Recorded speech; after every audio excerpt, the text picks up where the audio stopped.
Bonjour, aujourd'hui nous sommes à Yvetot. Nous sommes même dans le centre-ville d'Yvetot, où Maryse nous attend pour discuter. Elle y a créé une maison d'édition. Et oui, c'est parti!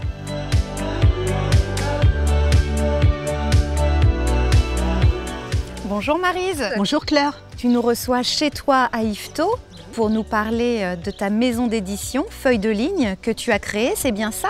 Oui, je l'ai créée en 2016. Je venais de prendre ma retraite de l'éducation nationale et je désirais continuer à évoluer et à transmettre.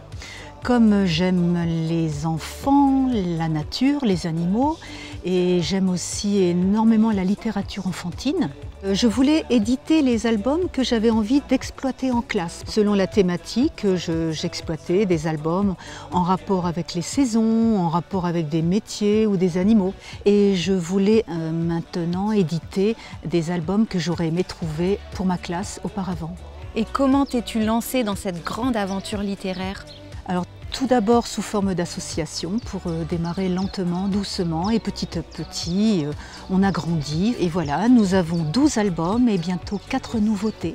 Donc 16 albums à présenter à nos petits lecteurs. Et tu travailles avec des illustrateurs, des auteurs de la région? Pas forcément. J'ai 6 auteurs et moi-même.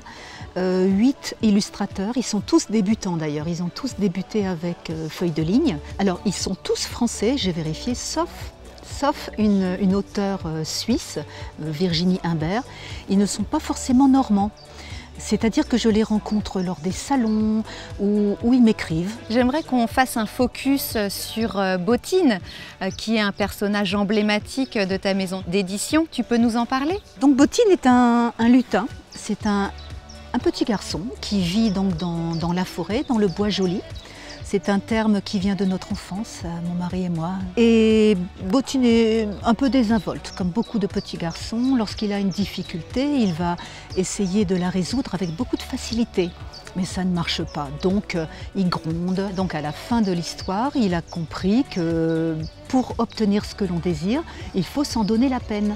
Il faut réfléchir, il faut dessiner, fabriquer et si possible aider des copains. Dans celui-ci, il a mal aux pieds, donc il va fabriquer une trottinette, une bottinette. Dans celui-ci, Bottiner le cerf-volant, un oiseau s'ennuie, donc il va l'accompagner, l'aider. Dans celui-ci, Bottiner le dragon du bois joli, il va aider une salamandre. Il va la ramener chez elle et rentrer en bateau. Et là, bien évidemment, il a besoin de sa maison, il va occuper un terrier, un nid, mais ça ne se passe pas bien, donc scrogneux. Ce qui fait beaucoup rire les petits lecteurs, et il fabrique à la fin sa maison. Dans le prochain, le 5e, il va s'occuper de papillons, et on va donc pouvoir travailler ensuite, les parents et les grands-parents, mais aussi les enseignants, sur la thématique des insectes à protéger. On a vraiment hâte de découvrir ce 5e album. Où peut-on trouver tous ces albums? Chez Babette. Chez vous, et je vous en remercie, c'est toujours un grand plaisir de voir que vous mettez en avant ma collection. Sinon, soit ils sont déjà en librairie, il suffit de se servir, soit on les commande auprès du libraire ou auprès de la maison d'édition via notre site feuilledeligne.com. Merci beaucoup Maryse et à bientôt. Merci Claire. Voilà. J'espère vous avoir donné envie de découvrir ces albums jeunesse. Ils sont évidemment en vente chez Babette à prix vraiment très correct. Pas d'intermédiaire, pas de frais de transport, c'est ça la filière courte. Merci, à bientôt.